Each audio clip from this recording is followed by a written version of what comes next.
everyone. Hope you're doing well. Can you all hear me?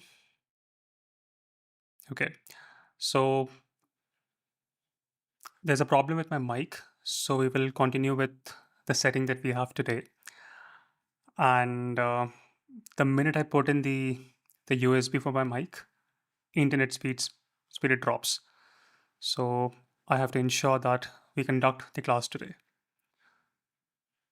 So first and foremost, I would like to talk to those who are writing their mains examination. A few things I want to remind you again. Number one, focus on your optional, ethics, and essay. Do not waste too much time on GS. Not even waste too much time on current affairs. I know many of your friends are doing that. You have to just do two things for your GS. Download the PYQs or buy any 300 rupees book. You will have questions and answers. Read those questions and answers. Plus, download the test papers from this year, from Vision, from anywhere else. Okay? And make sure you combine those two aspects. Build your notes. Have ideas what to write when it comes, when a question on globalization comes in. Have those notes ready. You will not get the time to think during your mains examination.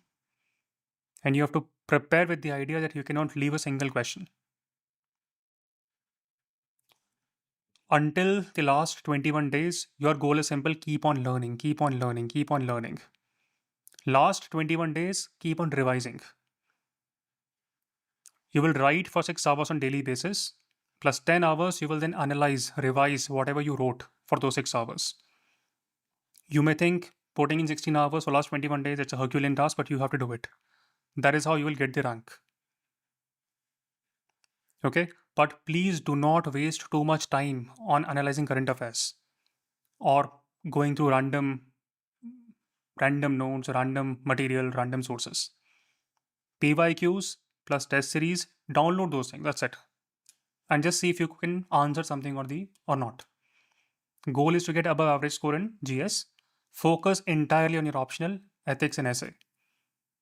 And with optionals like PSIR, with sociology, with geography, the good thing is overlaps heavily with your GS. So you can use those thinkers across papers. You can use those thinkers in your essay, in your ethics, so on and so forth. Anyone, any questions? This clarity is important because I know many will waste time on nonsense for means.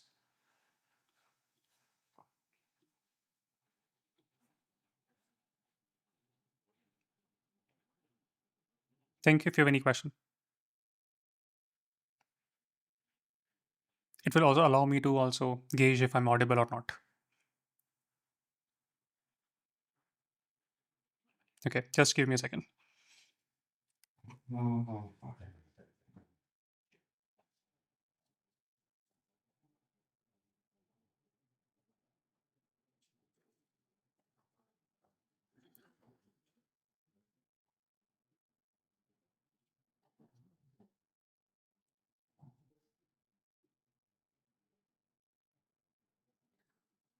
Today's masterclass will be a long masterclass because there's a high likelihood we may not meet for the next week.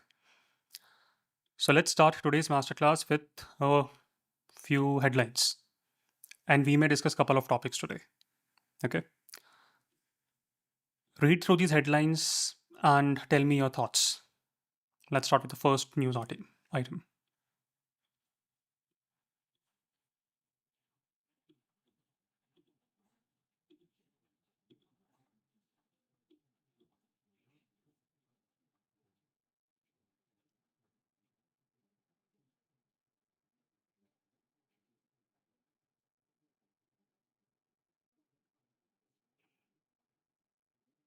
Looks like we have become very equal.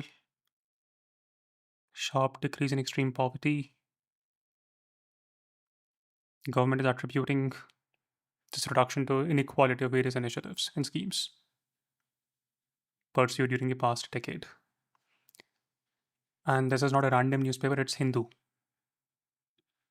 And I don't read newspapers, but you all read newspapers. There's a similar article by Times of India. Let me show it to you.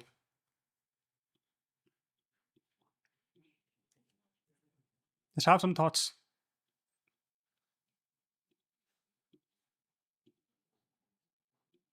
They're saying World Bank, India ranks fourth in income equality, ahead of US and China.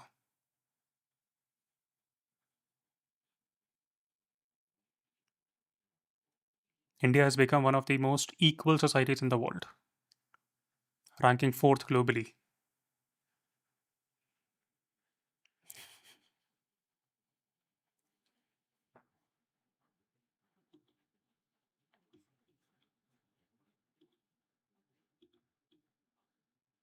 Thoughts, anyone? In fact, there's a PIB. PIB has also published this. Let's read through it.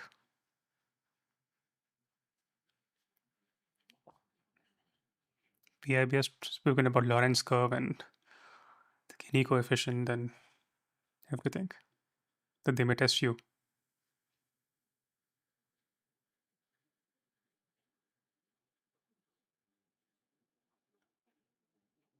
And they've also compared the data. Look at this 2011, 2022.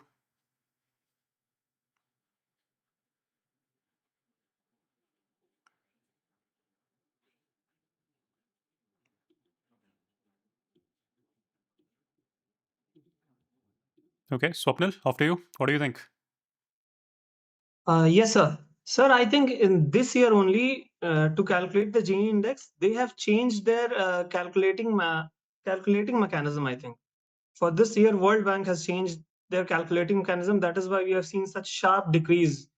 I think that is my own view. But they will then apply this to all the countries, and if that happens, then it's fine. But sir, then the other indices are not matching. Na? The per capita income, we see that per capita income, we are seeing the increase in household debt. We are seeing and the decrease in consumption of middle class. This is also we are seeing. So how can we say that we are the fourth most unequal equal society? The housing prices. So now you will doubt the government data. PIB is saying this. Hindu is saying this. They are quoting World Bank.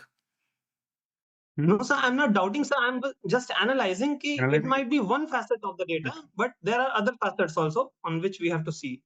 Okay. I'm very happy. We're ahead of China. We're ahead of US. Ahead of UK. We'll never. I will never go to these countries. Why go there? Ankit, thoughts? Yes, sir. As far as I remember, US has always been an unequal society, but I wonder why China, like in China, the structure is very different. The organizational structure is like most of the resources are still. You're not catching up on the core line here, but okay. Says if you want to become civil servants in today's India, you need to learn, how to use data to lie. And I think in Bose Fellowship, we'll have a class on data analysis and some statistics. That's important tool. Himanshu? Sir, I think these data are subjective because last week when World Bank released this data, SBI also released the same data around the poverty and inequality, and its matrix is above. So World Bank is quoting around 2.3% or some poverty, and SBI has some 3.2 around. So even SBI is contradicting the World Bank's data that we are not that much equal that what World Bank is supposed to say. So I think it's debatable what they are measuring and how they are measuring. Okay. India is a magical country, no? Last month, we became the fourth largest economy in the world. Last year, we stopped the Russia-Ukraine war. A few months before that, we became Vishwaguru. And if you trust WhatsApp and our Delhi Chief Minister, we can code in Sanskrit. We can do that, by the way. We also have the world's strongest passport. Akshay Kumar said that, no? What is happening?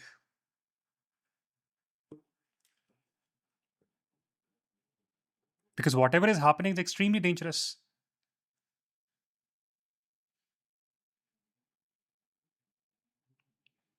Why? Because we are repeating a lie 1,000 times.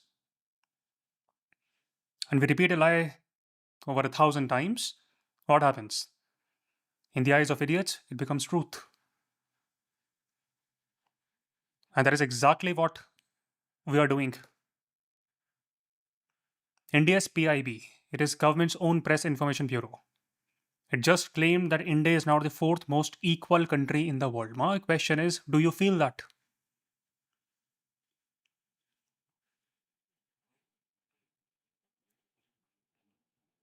With facts like these, we will stop trusting economics. I love economics. I love statistics. I love econometrics. But with facts like these, we'll stop trusting economics. Some of my very good friends, they work in World Bank. Remarkable economists. I checked with one of the friends and I asked him, this is happening. He said, are you sure it was World Bank? That's the source. In this country, we have stopped investing in education. Just look at the percentage of GDP. Is it increasing or decreasing? What's the pattern? Forget about investing in education. We have made it a shame to be educated. How many of you are from UP? You would have read a news about Rinku Singh. Failed in class 9th. And that is fine. Nothing wrong with it. He's an exceptional cricketer. Remarkable talent. And that's where his talent lies. But what's shameful is that he is all set to be appointed as basic education officer in UP. Think about this. What incentives do we have to pursue education? Shiksha Adhikari. An extremely important position. Responsible for district level education. He would implement state policies around education. He'll monitor schools. It's a Group B gazetted post. That post is filled via an extremely competitive examination, PSC. And if you were to appear for it, you've got to at least hold a graduation degree. But if you think about this, then I think India is becoming equal. PIB is not entirely wrong.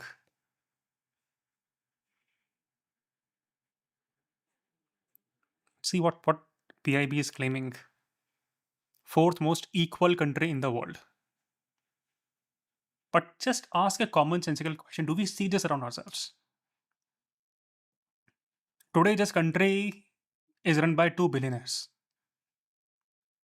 It's all factual. They have added over 15 lakh crores to their wealth in just 3 years. At the same time, India is a country where over 80 crore Indians, they depend on free ration to survive. Fact. If you look at the data, this is exceptionally equal country, no? India today ranks, I think, 107th out of 121 countries in the Global Hunger Index. Just a few days ago, in state of Uttar Pradesh, Bijnor, a patient in dialysis died in a government hospital. That is fine, but why? Because there was no electricity. Can you imagine any rich millionaire dying that way? So, are we feeling that equality? Or are we just becoming equal to cockroaches? And we can proudly claim very equal. Children dying in government hospitals because of lack of oxygen. Again, fact. In India, the most important stakeholder, farmers. Farmers are pushed to suicide every 30 minutes. And after this PIB report, after this Hindu fiasco, Times of India fiasco, you will see innumerable podcasts claiming, see, we are the fourth most equal country in the world. Newspapers have made a mockery of the fourth pillar. And I've seen this downfall. 10 years ago, 15 years ago, much better to read. But now my question is, where did this magical ranking come from? World Bank said India's consumption-based Gini index improved. Notice the word consumption. Not income, not wealth, consumption. And even there, World Bank warned that inequality may be underestimated due to data limitations. But what did PIB do? Twisted the headline. India ranks fourth globally in income equality. There's a difference between income and consumption. And PIB itself is quoting ORF as a source if you go to the website. And who is funding that researcher who published it from ORF? Our very own Ambani ji, who controls 40% of India's wealth. Now, how can anyone misquote income with consumption?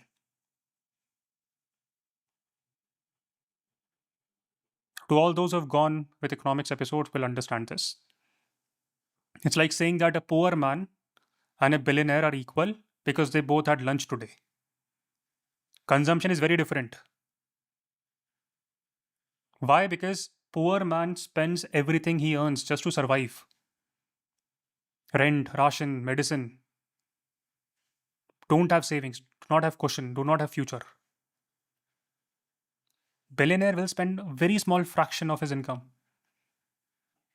on consumption. Rest, they will invest. They may also invest in golden visas of Dubai these days. 23 lakh rupees, that's it. They invest because that's how they multiply their wealth. On paper, they may consume similar things. They may also eat dal roti. But in real life, they live in different universe. And that is exactly why consumption data, it hides inequality.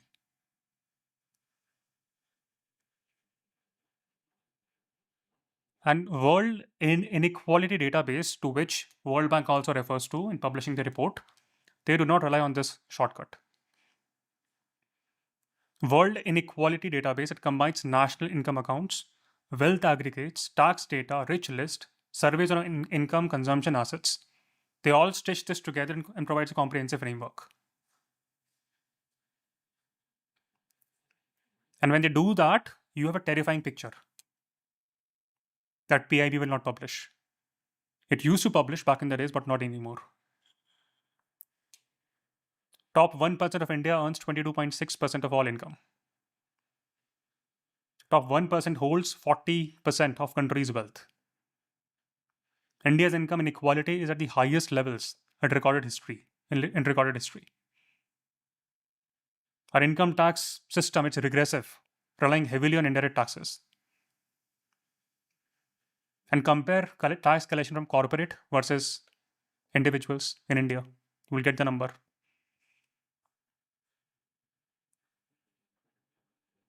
This is engineered fake data, fake propaganda, and it's a massive problem now for India. And that's the exact reason why India's bond market is losing credibility. Why investors are pulling out. Why FDI is slowing down while at the same time look at Vietnam, look at Mexico, Latin America, even Latin America. Because the moment you start lying about your economy, you're not just fooling your citizens. You're insulting the intelligence of the world. You're sending a very loud signal to the investors that we cannot be trusted. We do not just hide data, we also manipulate it and misquote it.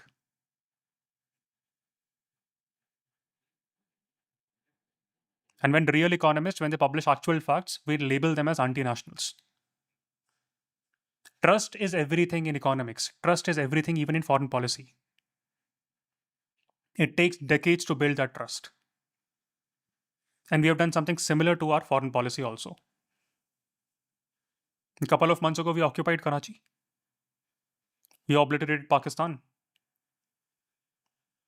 Amidst that bravado, we have officially become a laughing stock for the world. Did they publish anything about the outcomes of SCO? No, nothing. Shanghai Cooperation Organization had a meeting. A friend of mine works in hedge fund in New York. Keeps on telling me these headlines are making a mockery of our country. Data manipulation, propaganda, censorship, crumbling institutions. And a Vishwaguru with 80 crore rely on doleouts. Rupee has weakened. Just compare rupee with any currency, any stable currency. Small businesses have collapsed. Who suffers? Ambani ji, Adani ji, no. Our family, our future. We need to understand one thing. Data is critical. Because through data, we understand the problems that we have in this country. A country that refuses to accept its problems, it will never fix those problems. Our roofs will collapse and we will continue to believe that we are a developed country. Why? Because it's not because we don't love our country. It's because we love political parties. We blindly support leaders. We have bhakti in politics, something which Ambedkar ji cautioned us against. To question our leaders. And this is perhaps why India is losing credibility, not just in markets among investors, but also in diplomatic circles.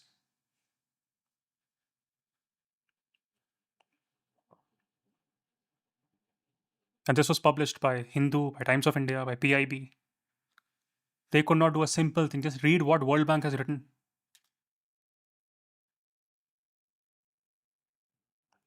And of course, they may quote ORF, because we know who funds it.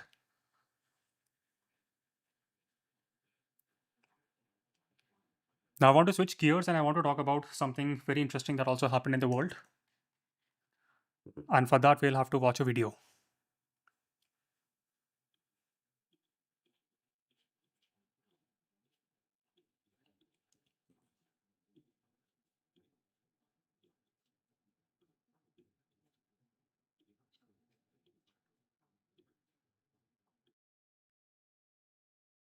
This is a story about how the world's most powerful, richest country is slowly losing its influence. And it's evident here. Which country is he talking about? Ratuman? The US, as there is a attention over global South and BRICS nations and almost 10 countries joining in. So there's a shift in global order, as the title of the video also says. Of course, he's saying US. Good. But why is he saying that that it is losing its influence?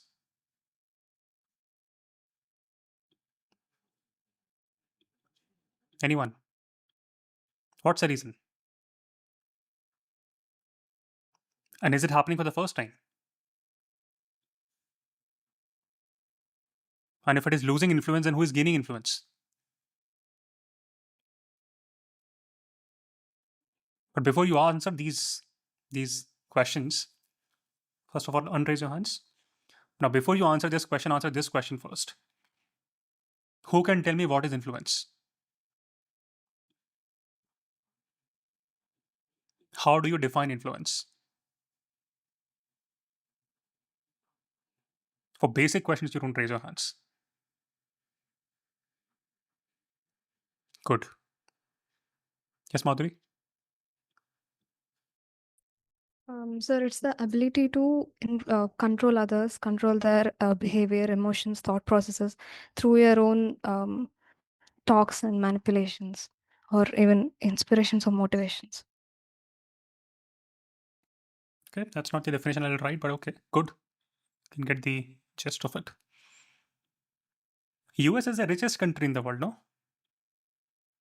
Largest economy, nominal GDP of what? 28 trillion, or more in fact. Most powerful military. I think they have 100 plus bases in over 80 countries. The veto power in this UN Security Council. Global currency is still the US dollars. If you're conducting a class on Zoom, which country? Hollywood, Netflix, Apple, Google, Nike.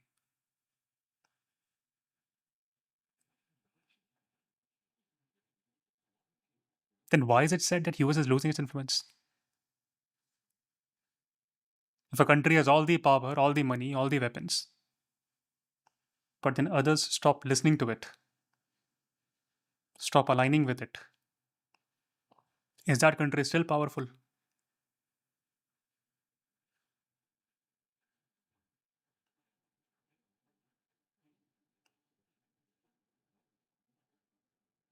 Is Donald Trump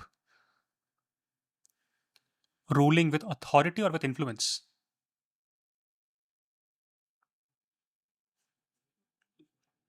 And how is authority different from influence?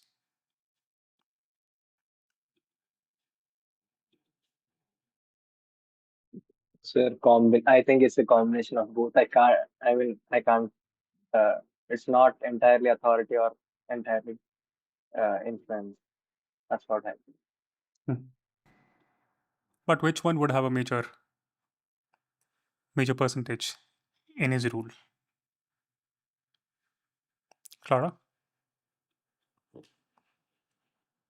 Sir, I think authorities are the direct influence and direct influence, and influence is somewhat indirect effect. Okay, good. One thing I love about influence is it comes from trust. If I stop trusting an institution, a person, an organization, I won't be influenced. I was not influenced by the PIB data. Authority comes from rules.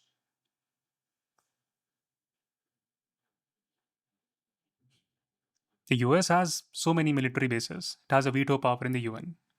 It has a very strong world currency, massive global media network. All of that is authority now for me.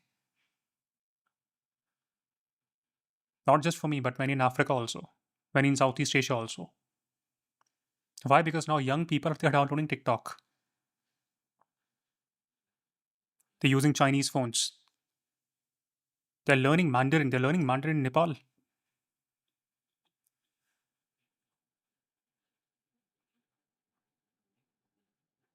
And interesting thing is, no one forced them. No one invaded that you got to learn Mandarin or watch K-dramas. That's influence.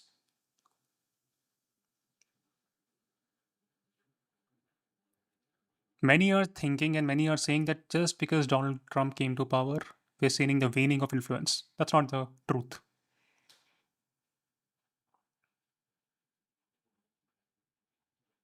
For so many decades, US and Saudi relationships was rock solid. Just read this news. I've cautiously chosen this old article to prove a point that it's not Trump. It's not Trump alone.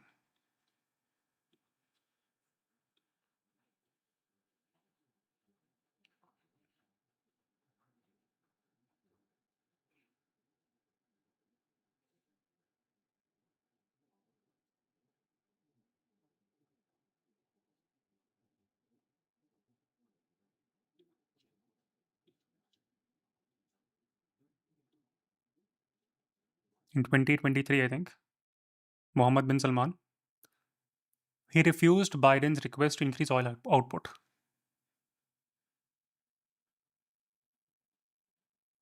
Not just that, he also signed a massive oil deal with China.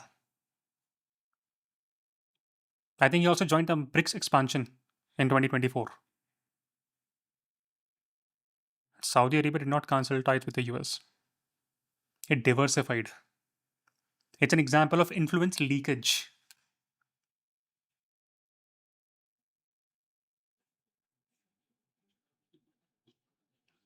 Let me show you this. Another article.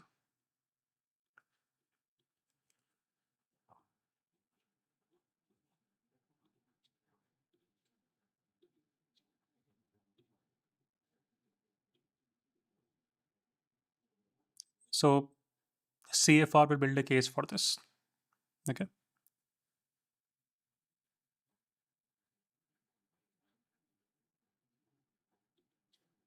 Now read this article.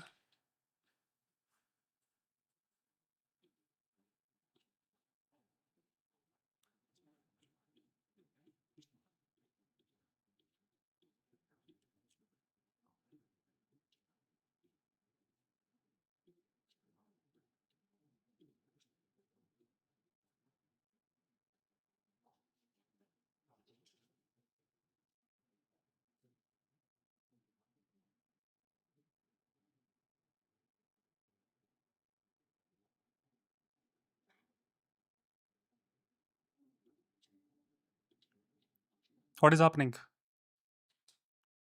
Influence leakage is happening. In 2022, UAE, one of America's closest military economic partner, it allowed a Chinese company to build parts of its 5G infrastructure. US warned them. There were explicit warnings by US. Please don't do this. Don't do this.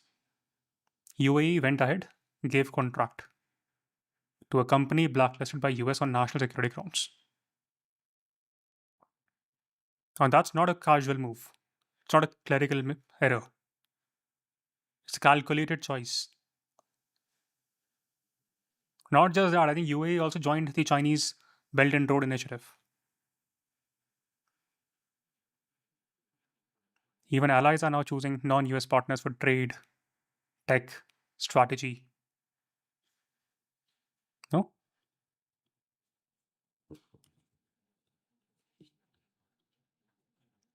Now, some idiots, in fact, most of the idiots are thinking that this is all happening after Trump.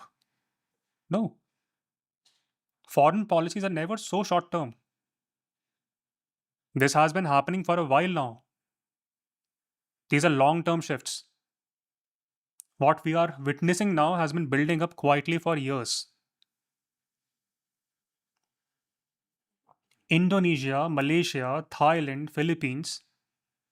Traditionally, we have this idea that these are all US aligned countries. Through trade, through security, through Cold War, post-Cold War diplomacy. They are buildings, they're looking eastward now. They're all accepting Chinese infra loans. Look at the number one app that they're using is TikTok, not Instagram or Twitter. In Jakarta, China is building a high-speed railway from scratch. They have not switched sides. China is winning the cultural and commercial game. China is now the largest trading partner for over 40 African countries. In Kenya, Ethiopia, Nigeria, China is building ports, highways, stadiums, railways. There are innumerable tech firms from China. Even in America's own backyard, South America. Look at Brazil. The president has openly supported trade in yuan. Mexico is strengthening ties with China. These Chinese automakers like BYD, MG, selling electric vehicles across Chile, Peru, Colombia.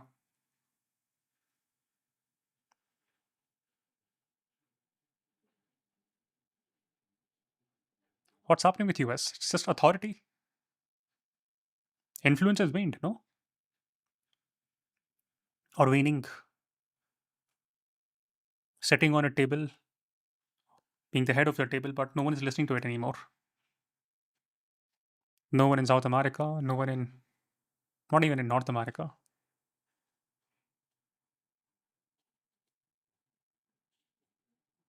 Influence versus authority. It's extremely important for you all to understand. As in when you become civil servants, you've got to rule with influence, not authority.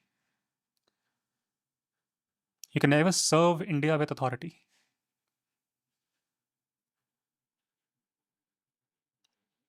Narendra Modi ji is the elected Prime Minister of India. He has authority. But when the RSS chief makes a speech these days, he gets more influence. No official post, no cabinet seat, no electoral mandate. But RSS chief can now shape debates, narratives, outcomes. Influence without authority in that case.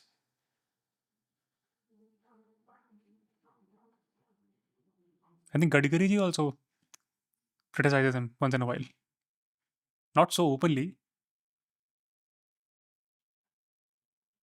But yeah, these days he's been speaking a lot. Critiquing the government. But internally, I think there's a thing going in that people think that Modi ji has now become an intern for Adani ji and Ambani ji. Looks at the growth and expansions.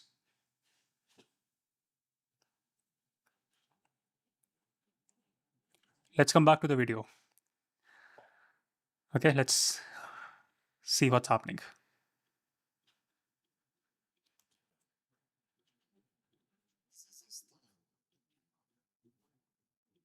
Now you will have a new meaning to whatever you see.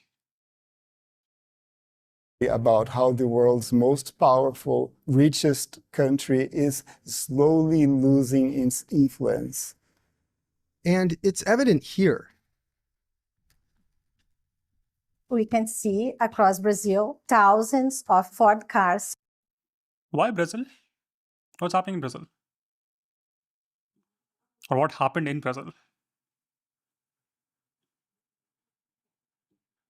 I'm sure some of you are reading newspapers.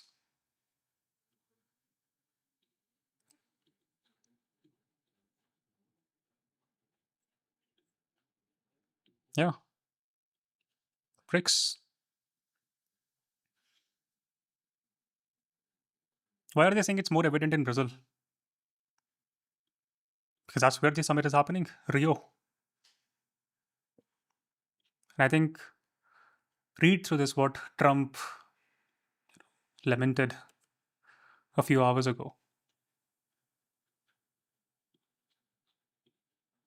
Nobel Peace Prize nominee, hopefully.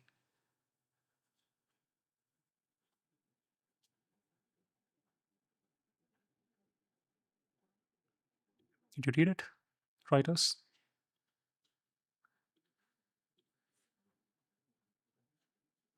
You can see how fidgety US is becoming. So the question is, what is this BRICS? And why is US so fidgety about it?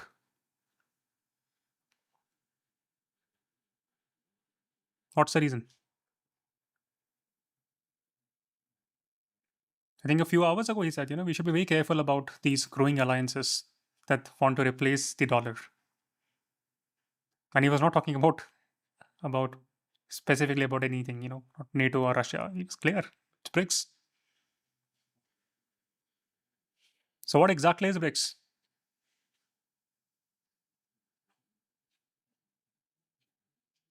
Yes, Himanshu?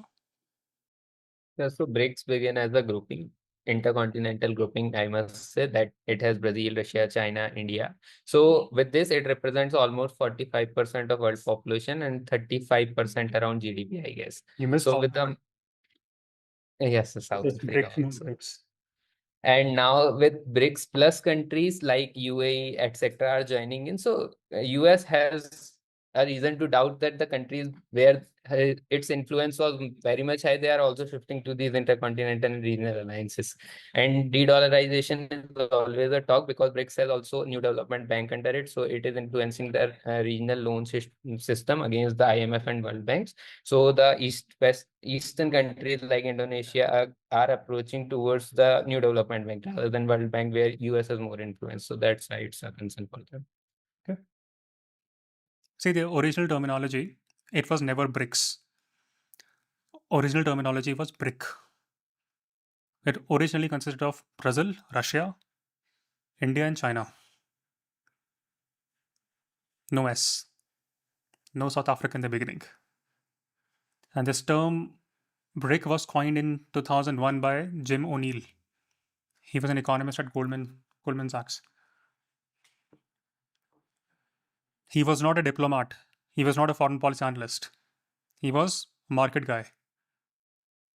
And he was looking at those countries where he saw, they could go on to become big economies in time to come. And he identified 4 large, high growth, underrepresented economies. 2001. Brazil, Russia, India, and China.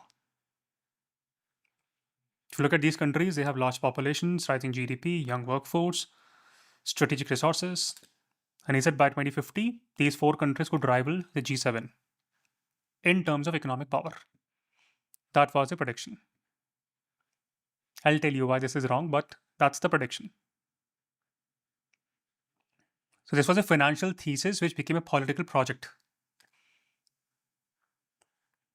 So let me ask you a prelims question. Sakshi, where was the first BRICS Summit held? First ever. Let me put this in statement 1.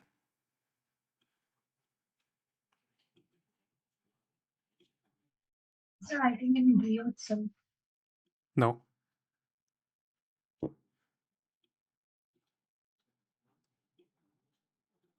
You'll fail prelims this way. Prelims, you are tested such nonsense. Who will tell me? BRIC held its first formal summit where? Ananya?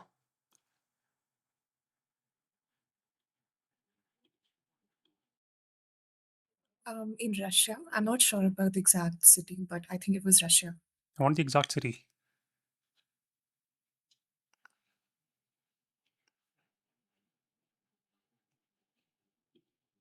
Yes, go on.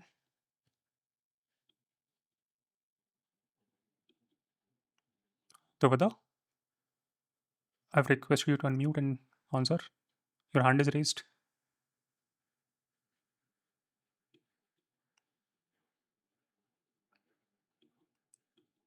Can you all hear me? Sakshi, can you hear me?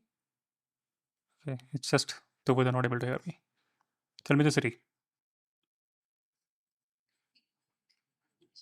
Okay, good. Yeah, this is all happening in 2009. Now listen carefully. A year later in 2010, South Africa joins. And that's when BRIC becomes BRICS. Now my question is, why South Africa? If you were Indian head, if you were Indian Prime Minister back then, discussing with your counterparts, which new country to be there? How will you go about this decision?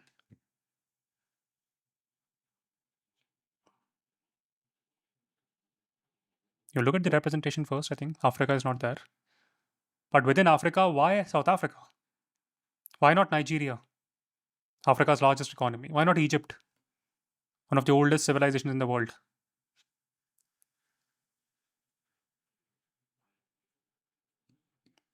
Why South Africa of all the countries? Nitesh?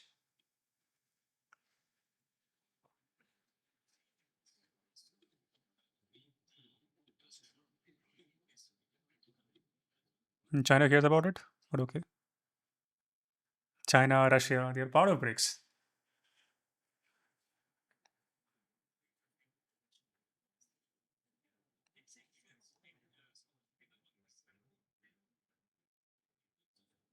That's what I'm saying. No, I mean, in terms of economy, you have Nigeria.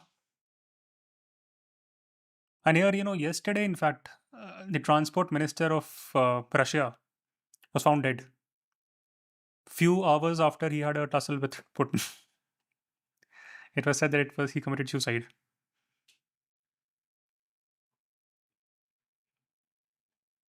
I think South Africa, does it have oil? No, I don't think so. If you look at number of people, not even that. Do the military might? No. So what could be the reason? Why South Africa? Why not Egypt? Look at the location of Egypt. Why not Nigeria?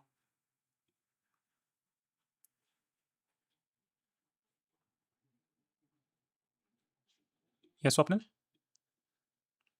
Yes, sir. I think because of its mineral resources, South Africa has, I think, it has the gold. It has world's most gold reserves, mineable gold reserves, I think. Okay. And that's it, sir. Yeah, and sir, one reason more I can think of is it is most in the African region. It is the most It is politically stable and mineral. Go back to 2010. This is the moment when I want to introduce you a new concept, and every future diplomat should understand this. States are not chosen into global coalition just because what they have. They are chosen because what they represent, especially in a global coalition. Let me say that again. Not what they own, but what they symbolize. Nehru understood this. In 20th century, India carved out a very unique posture in international affairs. Anti-colonial movements. We were the founding members of the non-aligned movement. We supported Palestine's statehood. Also maintained ties with Israel thereafter, at least after that. India's identity was not just as a large country. It was a civilizational state with conscience. It could speak on behalf of Asia, of Global South, of the oppressed, without sounding opportunistic. Today it sounds opportunistic. And diplomats can see that from other countries.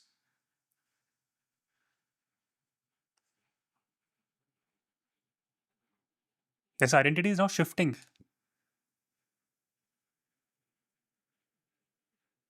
Look at Pakistan, an economy, fragile economy, politically unstable, militarily obsessed. On global stages, in some stages, it's finding much more capital than India, much more support than India. I know you will not read this on Hindu. Perhaps you could read this in Hindu. But if you read other newspapers across the world, anti-Indian newspapers, that some may call, that's a reality. It's allying with Malaysia, Turkey, Qatar.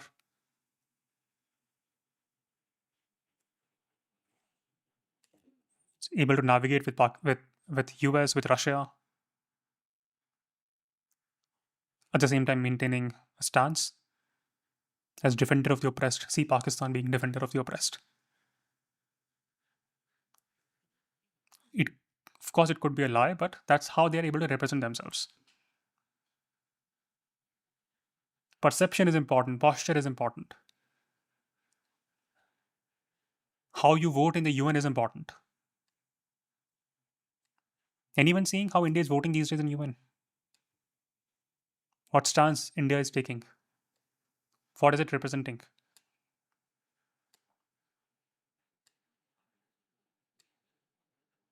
If India begins to drift into a realm of transactional diplomacy, it is concerning and showing it out loud to the world. Trade matters, defense matters, but narratives are also important. So states are not chosen into a coalition just because what they have, but because they also chosen what they represent. That is something which political scientists and diplomats call as representational unity. Representational utility.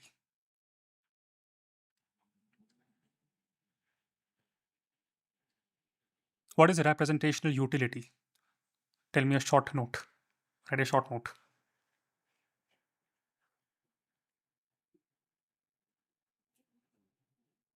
Basis whatever you know, tell me something about representational utility. Value a country brings to international system, not just through hard assets like GDP or military or population, but through what it represents to others. It's a symbolic form of power.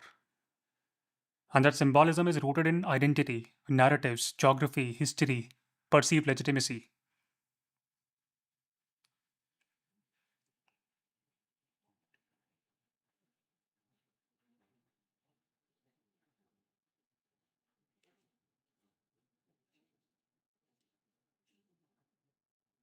See, in international groupings, could be BRICS, could be G7, could be UNSC, or the ancient alliances that we had in the past. narratives balance more than quite a few things. But anyway, let's go back to 2010 when South Africa is being added. How did the world look like back then, 2010? Because I've said this time and again, context is important. Only then you can answer questions.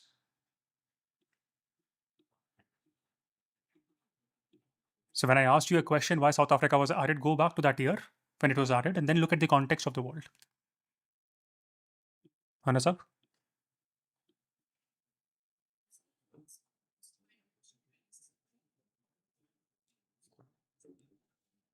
Okay, good. Trust in Western-led institutions crumbling. IMF, World Bank, Wall Street looks damaged, looks arrogant. And here you have BRICS. No, here you have BRIC to begin with. Brazil, Russia, India, and China. A table of 4, but it needs someone to make it more stable. 7 from Africa.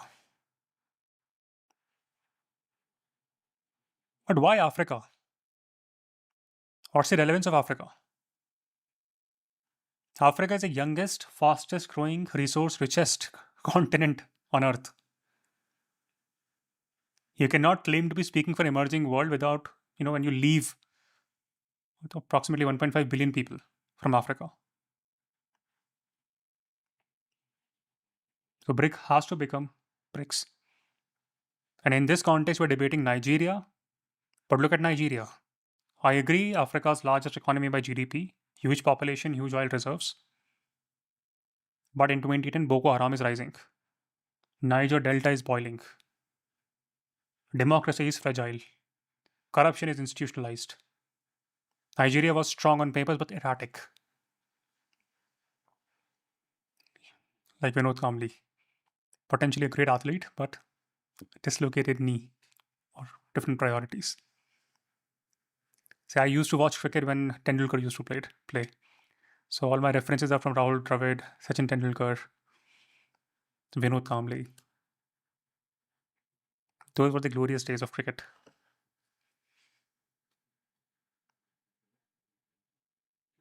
Now look at Egypt, Suez Canal, massive military. It has gravitas in the Arab world. But then it was Mubarak's regime in 2010. Social unrest is swelling, and you will see that happening through Arab Spring in time to come. And people can see this. Retail investors cannot, but institutional investors can see it because they have the resources to do the back-end research. Egypt was tethered to US military aid. It was aligned enormously with Western interests, and it was close to the revolution also. But here South Africa had the legacy of Mandela, Nelson Mandela. These countries, when they depict a story, they also have legacies in the name of certain people. We had a very good legacy we've had with Gandhi. But us Indians have shamelessly ruined that legacy also. We celebrate Godse more than Gandhi.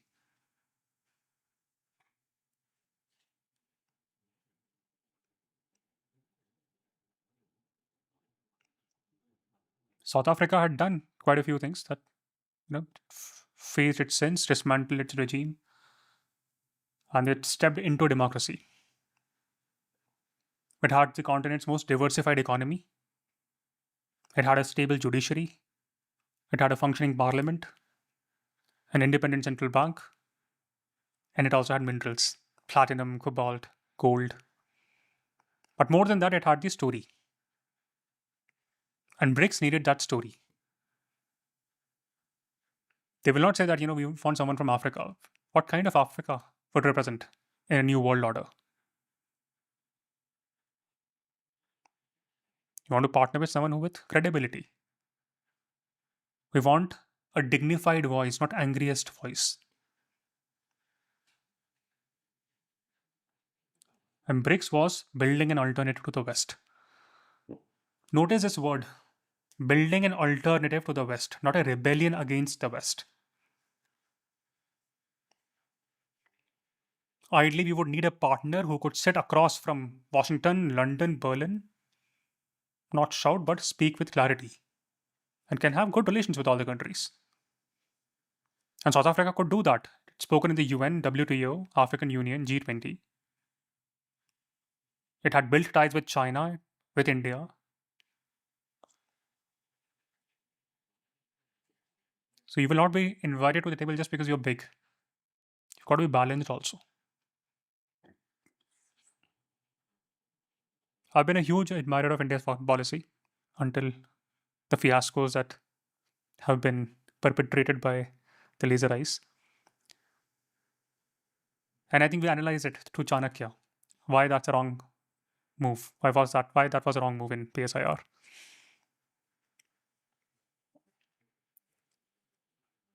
But yeah, I think BRICS has now expanded.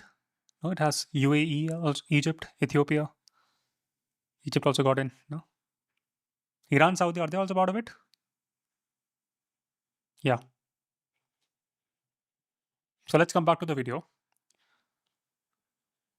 And let's put our head to it.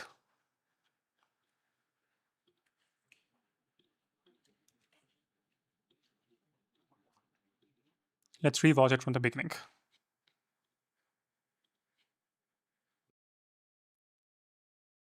This is a story about how the world's most powerful, richest country is slowly losing its influence.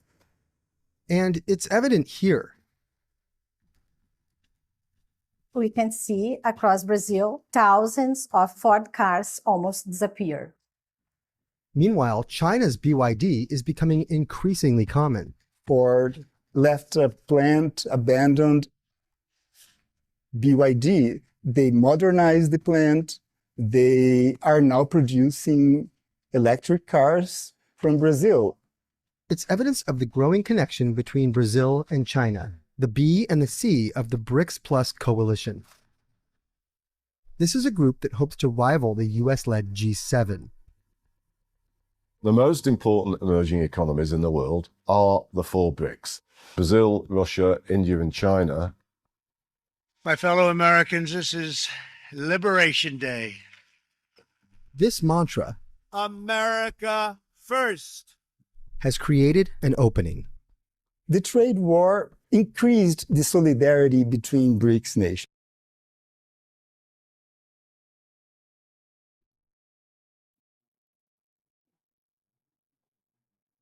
Thoughts, anyone, up until now? Okay, so let's come back to the video then.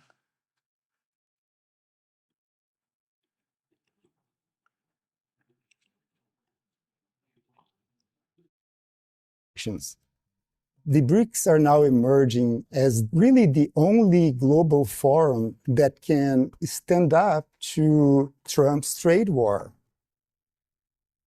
They once Very interesting statement. Why is he saying that BRICS is the only grouping that can stand up to Trump's trade war?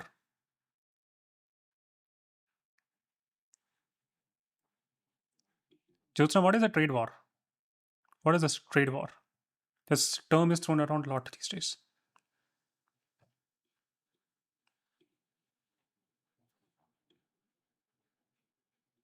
Can't hear you. Can you hear me now? Yeah. Yeah. Good evening, everyone. So trade war is nothing but the basically exchange of goods and restrictions on goods and how much reciprocal, like how much tariffs and everything that the different countries want to put on each other so that they can create some kind of authoritarian rule, as you had said in the beginning. Are you part of PSI also? Yes, sir. Yeah, I think you would have watched that episode where we discussed trade wars. Not yet? Sir, I have just started from June because I was down with dengue. Okay, fine. But yeah, I think you're fine. We'll not go there because that's technical. But yeah, I think you're simply saying that you're selling too much to me. I don't like it. So I'll slap tariffs on your goods. 10%, 20%, 50% to make things more expensive. So your exports may drop, so your economy could stumble. That's the goal. The goal is to not destroy the enemy, but to bend the enemy economically. In his first tenure, Donald Trump had launched and even now, I think he did something with Japan today. He had launched the largest wave of tariffs since 1930s. He started with steel and then aluminium. It impacted China, of course, and then India, Brazil, Mexico, Europe. Almost no one was spared. America first, that's what we heard. His method is simple. Tariffs now, negotiations later.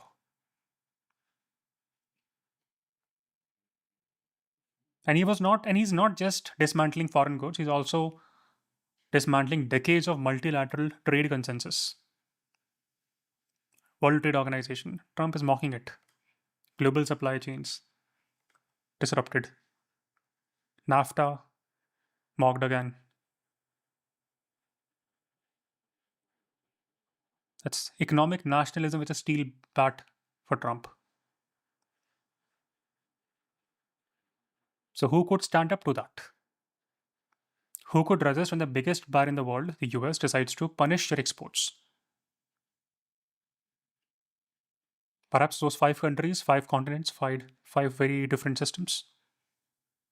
A communist one-party state, world's largest democracy, a resource-fed autocracy. I hope you're getting what I'm saying. Resource-fed autocracy is what? Which country am I referring to? Ritika?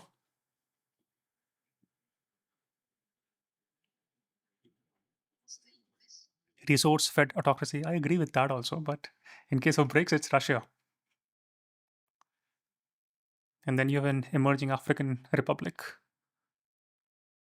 And Brazil is like it's a volatile Latin American powerhouse in many ways. There is no shared language, no single religion, no united currency, no military treaty amongst the BRICS countries. But how can this unusual alliance can work and battle a trade war? Who will tell me? Because that's what he's suggesting. Yes, Madhurip?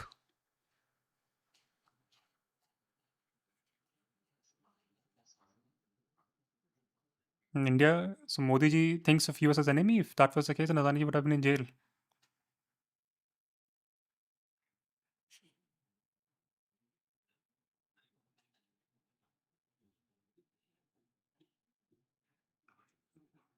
I don't think America is enemy for India.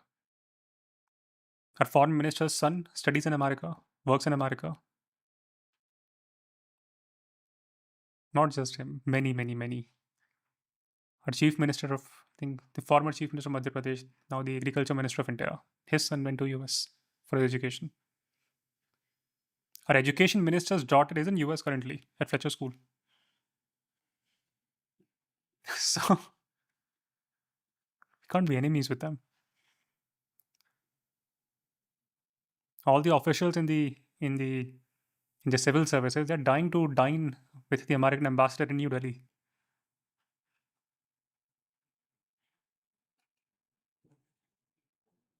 You don't do that with enemies. But let's look at numbers. BRICS together account for 3.2 billion people. It's 40% of global population. Combined GDP in PPP terms at $45 trillion. Some say BRICS is a good market. No, it's not a market. It's a mega market. China alone can absorb whatever US blocks. India is a consumption-led economy. It's not an export-led economy. It's a consumption-led economy. You cannot tariff 3 billion people into submission.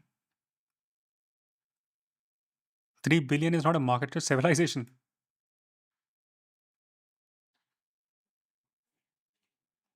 And look at the commodity power these countries have. Russia, Brazil, these are energy giants. South Africa has rare earths, platinum, cobalt. China dominates rare earth mineral processing. What about India? We say agricultural scale, we say pharmaceuticals. Let's go with that. But we also rely on China for that, in reality.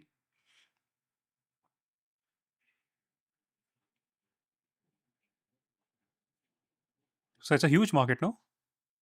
It's a civilization in its own. Trade war with BRICS could be a suicide.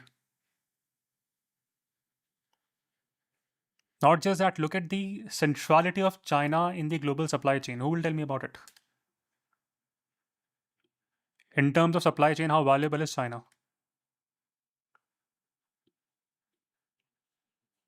Ankit?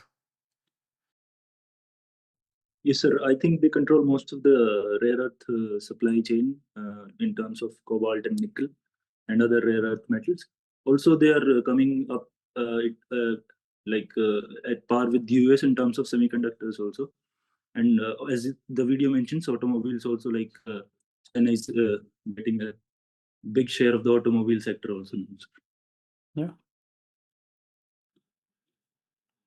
China controls components, the tooling, the logistics, the data, shipping ports. And if US punishes China, American companies will also bleed. They bled, by the way, in the past. Apple, Boeing, Tesla, Walmart.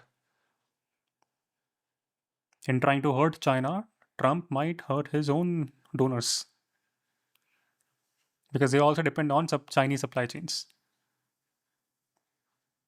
And here I want you to use a term called strategic entanglement in your answers. This is a term that I want you to use in your answers. What does it mean? Strategic entanglement. In your paper B, you've got to use this. Tell me, what is it? Strategic entanglement.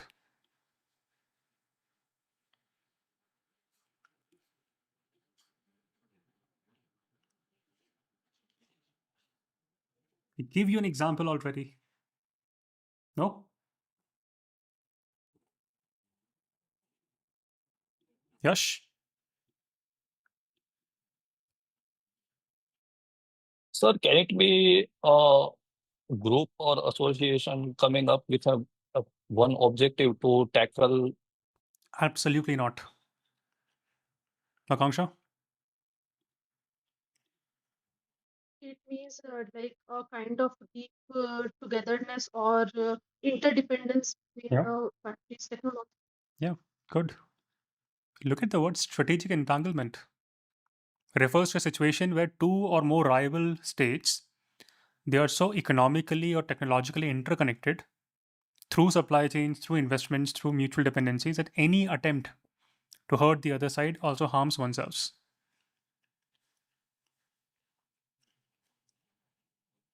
Today when we think of Kashmir issue, which countries come to our mind? India and Pakistan. How? But we forget China, controlling vast geography of Kashmir. Why? Because we are strategically entangled. We can't survive without China.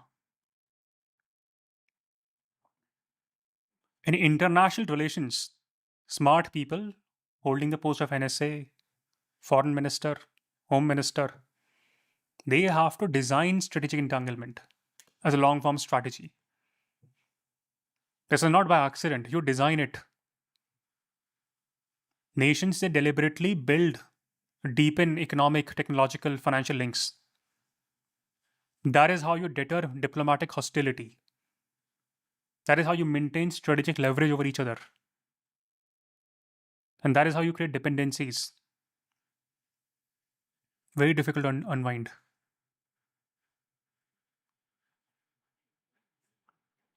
How does it work? It has 3 layers to it. One is, of course, supply chain. If your economy depends on the components from another country, like semiconductors from Taiwan or rare earths from China, you are entangled, especially in 21st century. Then you have financial links. If your stock markets are filled with foreign investments from these countries, you are entangled. Keep thinking about India. Supply chains are intertwined. Financial links are there. I know there are many startups that may claim India first, all are backed by Chinese investors. And then you have technology standards. If your infrastructure, be it 5G, telecom, software, runs on another country's ecosystem, you're strategically vulnerable, not even entangled.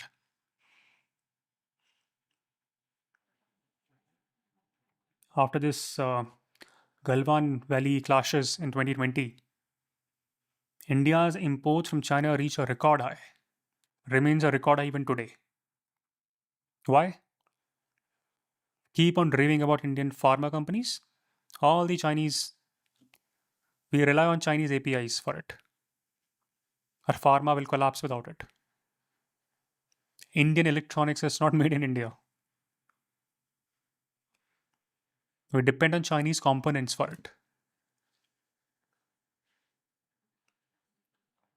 Strategic entanglement has made it extremely difficult for us to now live without China. China can live without us.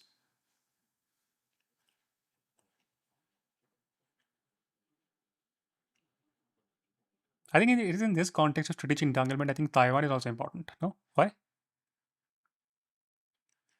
Who will tell me? A war over Taiwan, when that happens, gold prices will skyrocket. Why?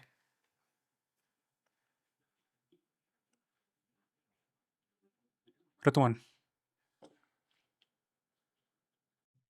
Taiwan is the central hub for manufacturing of semiconductors, which is like concentrated in Taiwan, China, and South Korea, from where the entire world has its semiconductors and transits. Every major economy, if you look at US, China, EU, Japan, India, strategically entangled today with Taiwan because of TSMC.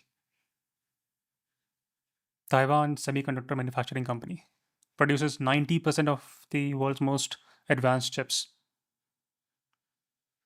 A war over Taiwan would paralyze global tech.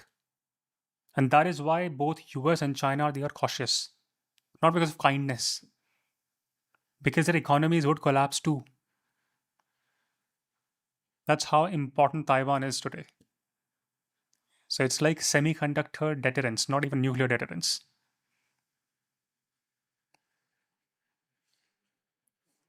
So let's come back to the main question. What makes BRICS resistant to trade war pressure? Market size, population bulk that we have, commodity power that we have.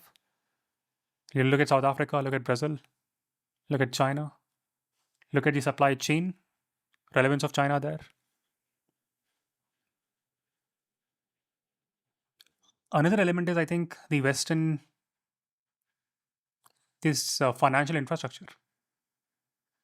The US keeps on using dollar as a weapon, no? If you trade in US dollars, US can block your transactions via SWIFT. SWIFT code is needed all the time. It can sanction banks, freeze assets, paralyze trade.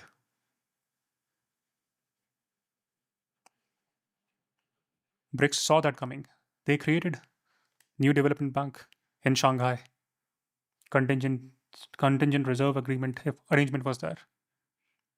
$100 billion alternative to IMF. They are also building, I think they've built the digital payment systems to bypass SWIFT. India has UPI, China has Union Pay, Russia has SPFS. Brazil and South Africa are also integrating very fast. There is slow divorce happening from dollar dependency.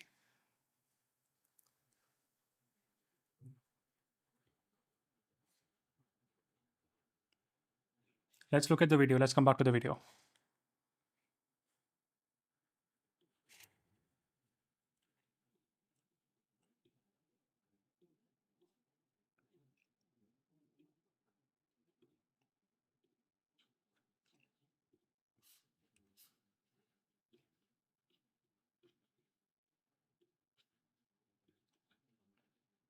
Today is a long class because we may not meet very often. multipolar world in which there are multiple centers of geopolitical influence. But can these countries unite to become a meaningful global force?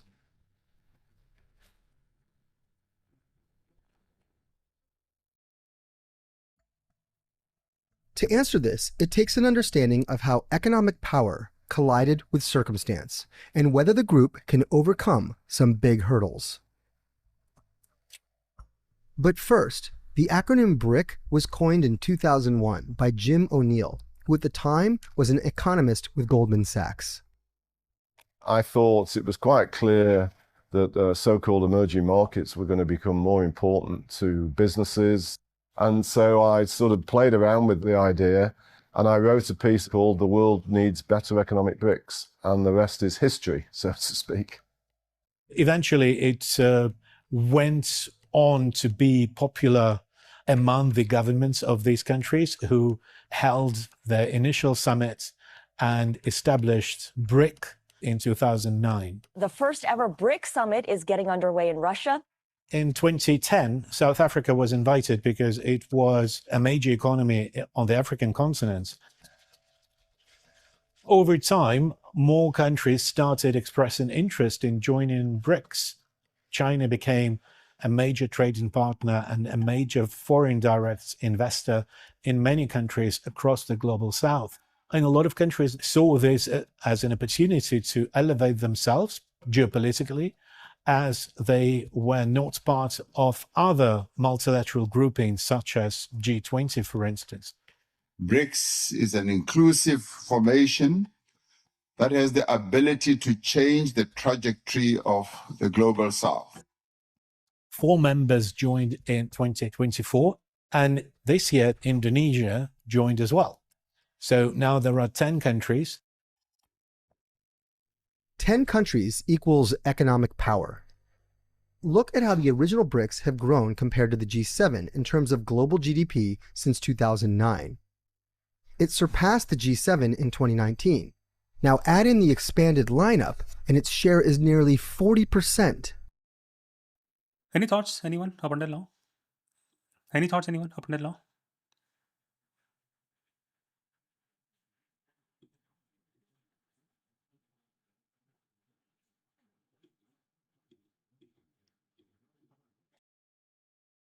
So when you talked about the trust issue, between the difference between trust and authority in the starting of the class, so sir, what would you say about that? The Chinese recuperating their loans from the 29 countries for which it had given loans to. What about that? Does that not harm the trust in China along the globe?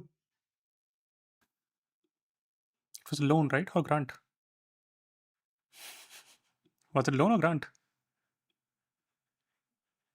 It was a loan, I think. That is why it was recuperating the. So what's wrong with that? I mean, when you take a loan from bank, and if bank asks back the principal amount when the whatever the conditions are, why would that be ruining trust? But that's a different ball game together. That's a different class altogether, because that's a strategy. China will not ask for the entire thing. They will negotiate something better. It's not an idiotic country. And cannot be simplified with what you read in Hindu or Indian Express. But I think there was one statement made, or I think I missed it or will come later, that power was aided by circumstances. Power for BRICS, aided by circumstances. Or it may come. But it's a very important statement in life. My greatest growth in life have come when people brought me down. When I faced hatred, threats, legal battles, makes me stronger. I yearn for it. You can grow, no, I think strong people can grow only when circumstances are dire. When there is someone to bring you down, when your life is in chaos. So keep that in mind. It's not just for BRICS or for me, but for you also. Think about the most powerful version for yourself. That version will never come when everything is going well. It will come from heartbreaks, from betrayals. It will come after humiliations. J.K. Rowling was jobless, divorced, raising a child on welfare. She did not write Harry Potter from castles. She wrote that book from despair. So her empire was built, it was aided by circumstances that most people may run away from. So you've got to understand that strong people are not born in soft places. They are built in crisis. If you are thinking you're having a tough life, hard life, thank your stars that you were not born in Ambani's home. It's not a fun life.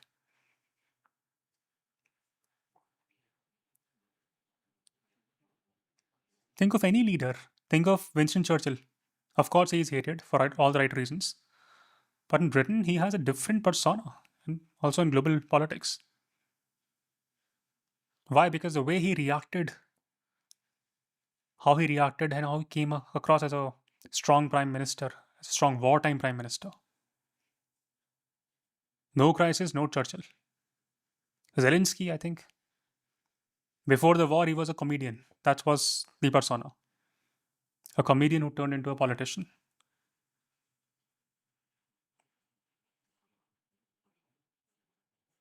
But yeah, he stood with people and see, circumstances created a leader.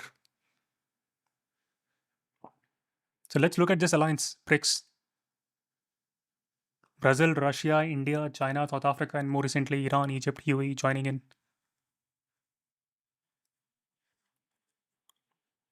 Circumstances. Trump's America First policies, that's the circumstance. Trigger. Trump thinks that, and Trump is also a smart guy. He will not think that way. He's working because of other reasons. But these are not fragile countries. China is not a fragile country. Iran is also not a fragile country. You will see how it will bounce back.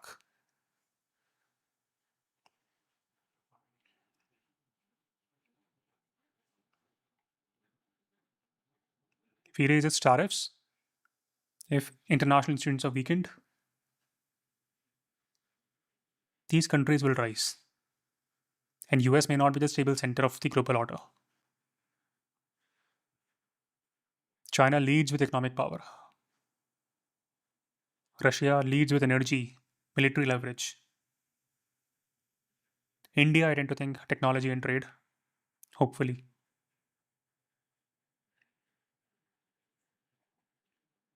So I think in the case of BRICS, they were forced by circumstances to cooperate.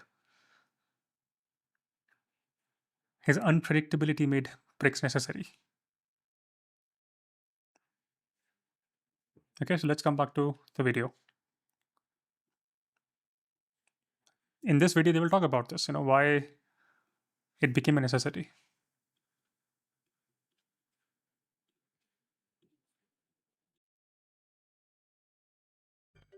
In terms of GDP by purchasing parity, it has overtaken the G7 countries. The trajectory is clear. BRICS countries are growing faster. Their populations are growing as well for most of them. This boom in population and wealth has also given the group more political might, which in turn has made more countries interested in joining. BRICS' main objective is to challenge the established world order, which appeared after the end of the Cold War. Russia is definitely interested in more member states of BRICS, partly to offset its relative diplomatic isolation after 2022. Power was aided by circumstance. Sanctions imposed by the US and Europe on Russia are one reason why trade among the bloc's first 5 members rose 40% to over $700 billion from 2021 to 2024. Sanctions also contributed to an increasing amount of all this trade being done in local currencies. Look at the red line. That's use of the yuan bypassing the dollar in China's overseas transactions. China represents more than 35% of Russia's external trade. BRICS has even talked about a common currency. Overall, BRICS countries support reduced trade in US dollar as a tool, as a method to reduce overall Western economic dominance in the global economy. China's influence within the BRICS Plus club cannot be overstated. China is the biggest, most powerful, richest country in the BRICS group. So the BRICS works as an instrument for China to improve its economic and political power on the global stage. Since before the beginning of the BRICS, Lula has always been enthusiastic about China. Brazil, under his first presidency in 2004, was one of the first countries to recognize China as a market economy. Lula realized that China and Brazil had very complementary economies. China wants to have access to a huge consumer market, and it needs food security that Brazil can provide. This graph shows Brazil's exports to the US. Now we're adding in exports to China. From 2009, China was Brazil's top exporting partner, and now it imports more too. So it's all good, right? Well, there are some hurdles. For Brazil and other BRICS Plus nations, the geopolitics of trade is complicated. Trade relationships within BRICS are not as developed as, say, within the EU. BRICS is not a trading bloc or group. It wasn't meant to be one. Each country is dealing with the issue of tariffs individually. Brazil doesn't really want to pick sides. Brazil wants to have the ability to trade with the US, trade with China, with the European Union, all at the same time. A variety of tensions between different BRICS members have kept the group from forming a united front. But they have managed it with the new development bank, which finances projects across the global south and provides loans with fewer economic and political conditions compared to the World Bank. It's not focused on advancing Western values and human rights issues in the same way. Small at the moment, but with potential for growth. So even as the US steps back from its role as a global leader, the disparate nature of the BRICS Plus coalition is its weakness. Although size gives it clout and opportunity, divisions may keep it from bending the global order towards its goals. I think it's difficult for the BRICS countries to really pursue a joint path on the things that really matter for them collectively, as well as for the world. It's very effective as a symbolic grouping, but how that evolves is probably going to depend to some degree how on all their individual economies do, how. Okay. My conclusions will differ. But Amatilda, any thoughts, anyone?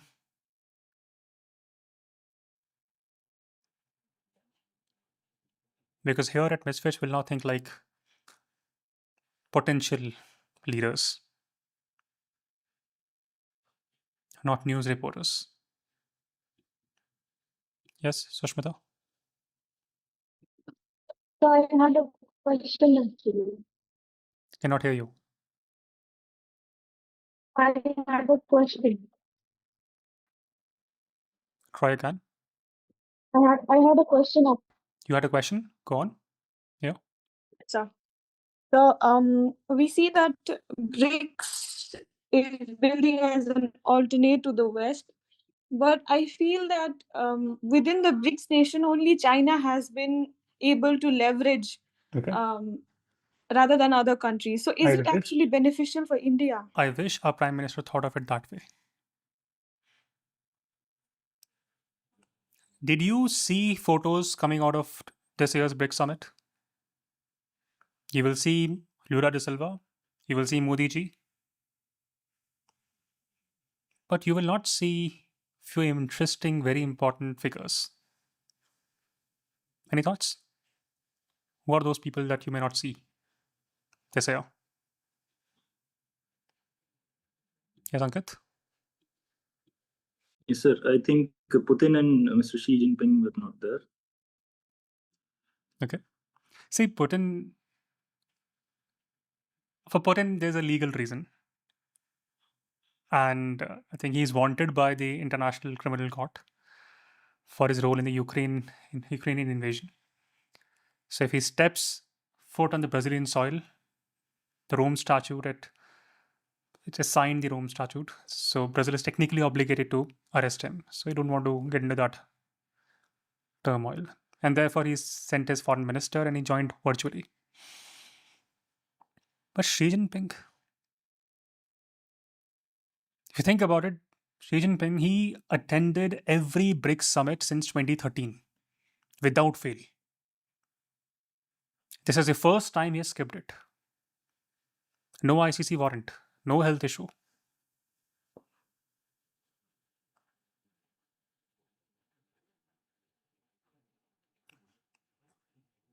Any thoughts? That is interesting. So what is that, Swapnil? Yes, sir. I was in relation to this. Sir, I was reading some news of China. Sir, it is said that their economy is slowing down. Their real estate market is going down. And sir, it was very much, sir. One reason I can think of is this. That's why he didn't attend it. And there makes no sense. It makes no sense. Then Modi should not have attended the BRICS summit.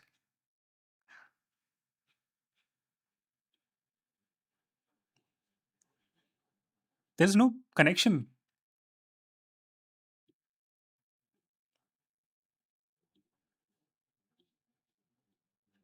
Xi Jinping has attended every BRICS summit since 2013 without fail.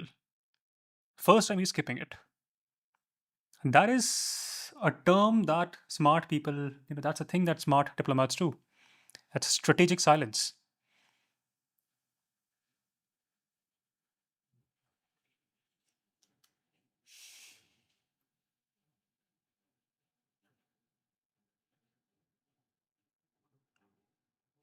We have seen expansion for BRICS. Ethiopia, Egypt, Iran, UAE, Indonesia. There are strategic partners also. Today, BRICS claim to represent nearly half of humanity. 2/5 of global trade, 40% global GDP, in fact more than that. So why is Xi Jinping stepping back? Strategic silence. So most analysts would say what Swapnil said. Domestic distraction. He is working on 15th five-year plan. There is economic pressure at home. But those are analysts writing in newspaper. That's the only job that they have done in life.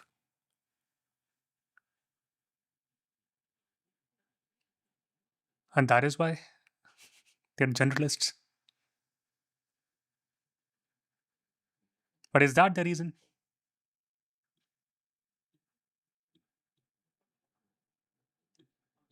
If you were Xi Jinping, how will you see it? Venkatesh? But I think he wants yuan to be the common currency. Okay. He want to black.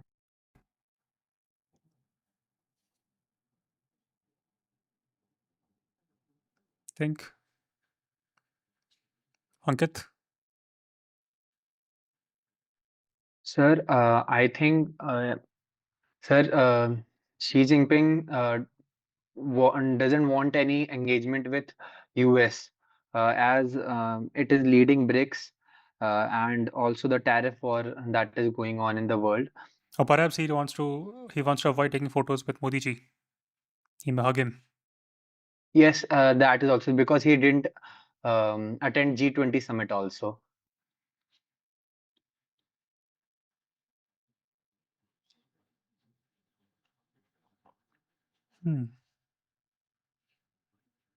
I agree. There's no common currency.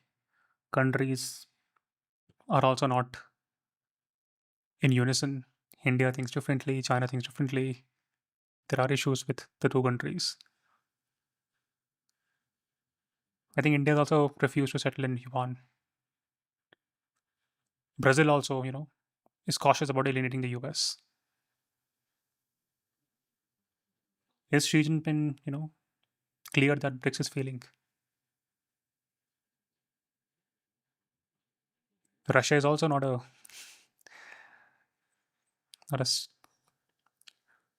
country that you may want to showcase having exceptional ties. China prefers SCO. China prefers Belt and Road Initiative. China prefers RCEP, Regional Comprehensive Economic Partnership. US is absent there. China does a lot of bilateral leveraging. That's what they're doing. The reason is BRICS has outgrown its usefulness to China. And let me make a very controversial statement right now. Many from India will hate this. BRICS is nothing without China. What does it stand for? What does it offer to the world? Will they listen to BRICS if China doesn't speak? I know I'm hurting many egos, but that's the truth. China has the capacity to build institutions, shape institutions, and set agendas. 90% of time it's China that's pushing it. China alone accounts for almost 70% of BRICS nominal GDP. And if you look at the purchasing power parity, it's even higher. We think of market, China is the market. China is the economic engine. For new development bank exists without Chinese capital. Can these four countries, keeping China aside, can they talk about de-dollarization?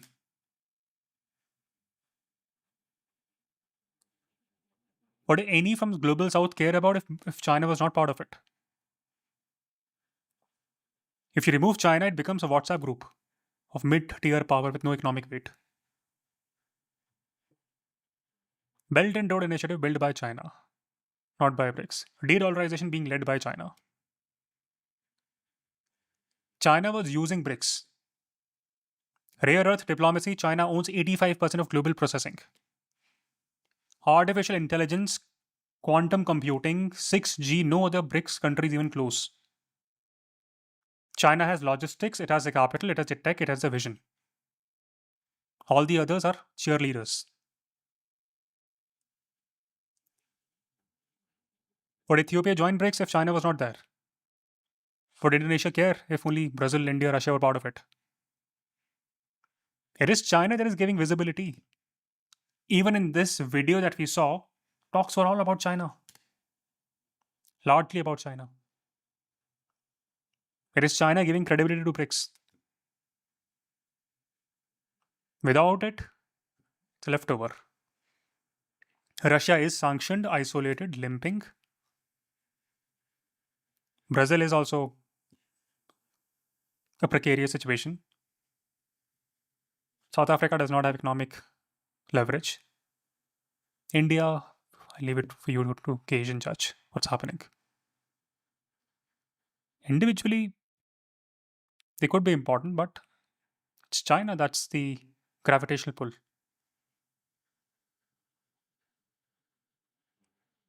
We spoke about dependency theory, I think, in optional.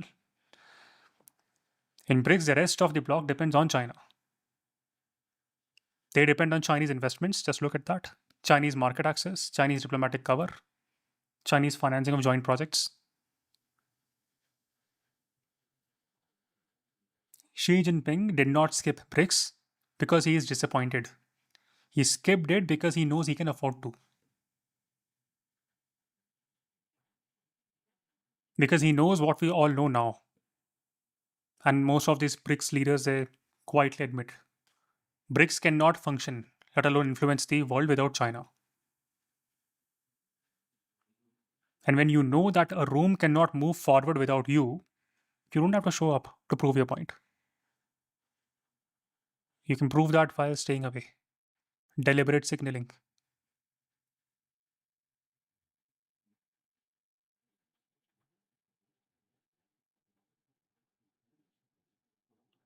Of course, he's not boycotting BRICS.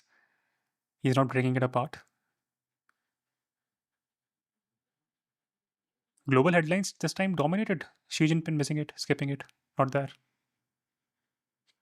There are so many ideas to discuss. Trade cooperation, AI, climate, Gaza, reforms in the UN. Xi Jinping not attending it. That was the headline.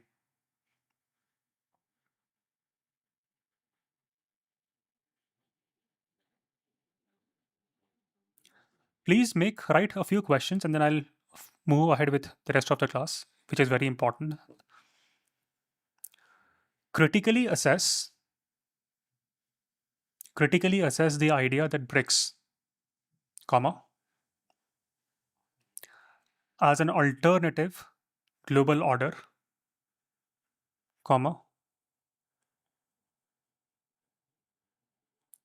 cannot sustain its geopolitical ambitions without China's leadership.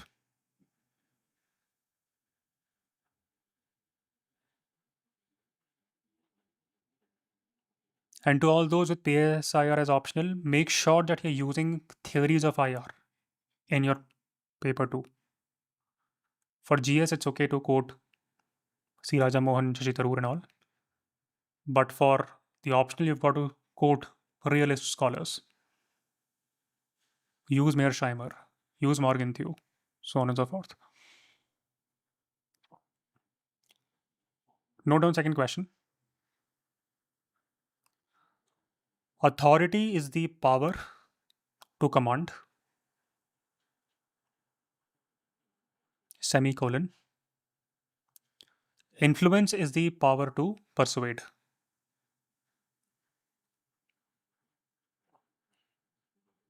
Authority is the power to command, semicolon. Influence is the power to persuade. In the light of this statement, critically examine whether the US is facing a crisis of global influence, despite retaining institutional authority.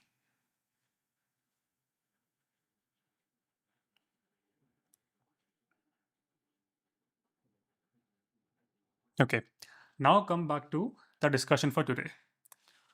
Let's go back in 2010 and let's ask a question. Did China need BRICS? And compare that 2010 with 2025. Does it still need BRICS? In 2010, the world is still recovering from 2008 financial crisis.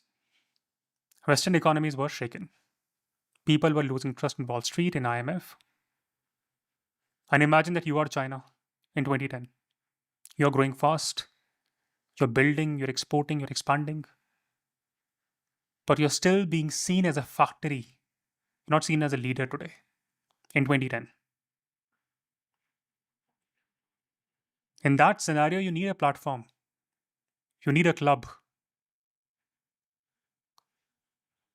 In that club, you will not say that, you will say that I'm not alone and I'm not a threat. That is where BRICS came in for China. Together, these countries are saying we are the future. World should not be run only by the US and Europe. China alone cannot say that in 2010. But as a grouping, it's fine. In 2010, China needed BRICS. It needed support, it needed visibility, it needed friends. But now in 2025, over the years, BRICS has helped China do many, many things. They've set up new banks. They have pushed the idea of using local currencies instead of US dollars. They have, in a way, created an alternative. The point is, who leads these projects? It's China, not India, not Brazil, not South Africa, not Russia. It was China's money, China's vision, Chinese leadership. And now China has outgrown the need.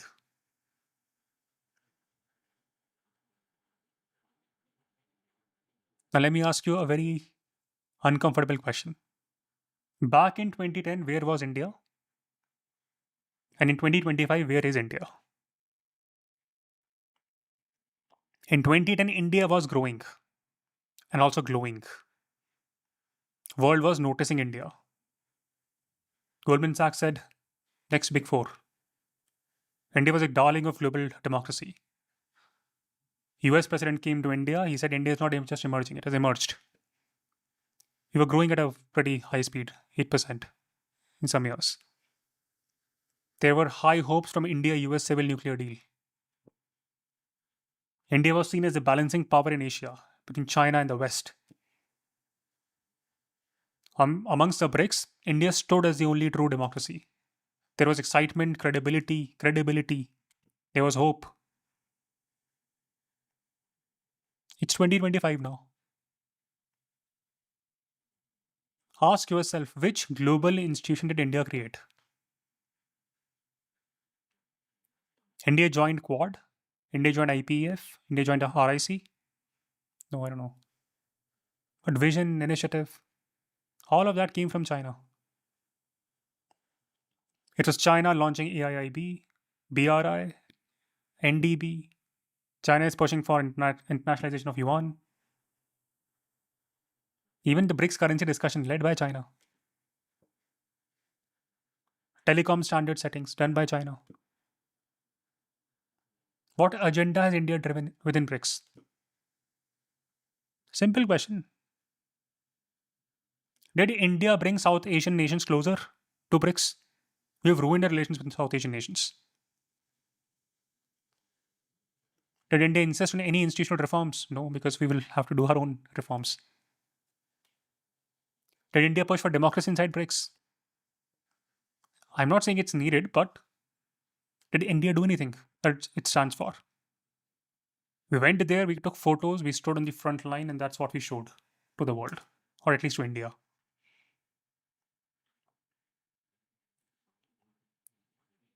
You've got to use these groupings. You can't be just part of these groupings. China used it to expand its strategic power. That's how sane countries behave. China used BRICS summits to cut deals, give loans, project soft power. Look at the countries joining in, indebted to China. Huawei, TikTok, Alibaba, they all piggybacked on this diplomacy. And here we were debating, should we regulate Chinese apps or not? Talk about solar power, all the APIs from China coming in.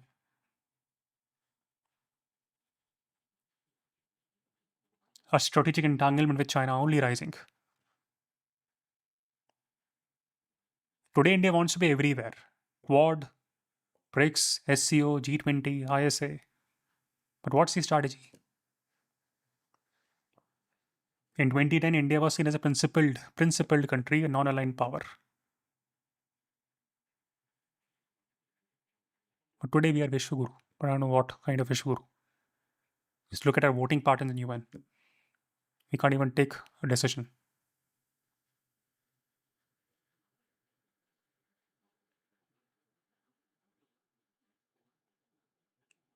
So are we becoming fence sitters in 21st century?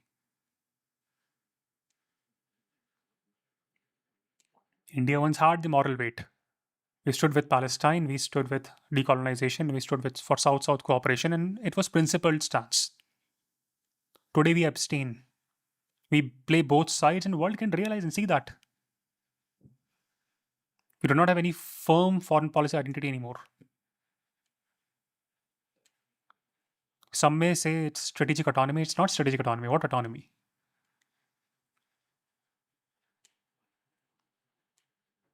Just compare these two countries. India in 2010, China in 2010, India in 2025, China in 2025. And you will realize who used that grouping well.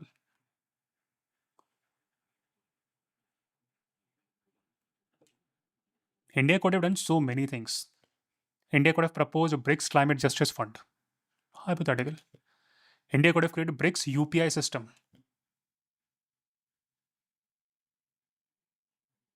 India could have pushed for observer status for Bangladesh, Sri Lanka, Nepal. I know some may say it's enemy states. Hindus are in danger in those countries. Think beyond. Think for your nation once in a while. It would have allowed us to expand our regional weight. We could have brought in, let's say, BRICS University Network with IITs and IIMs as anchors. Marvelous idea. None of that happened. None of that happened. Because we have sent bureaucrats just for photos to sit on those tables and post about it.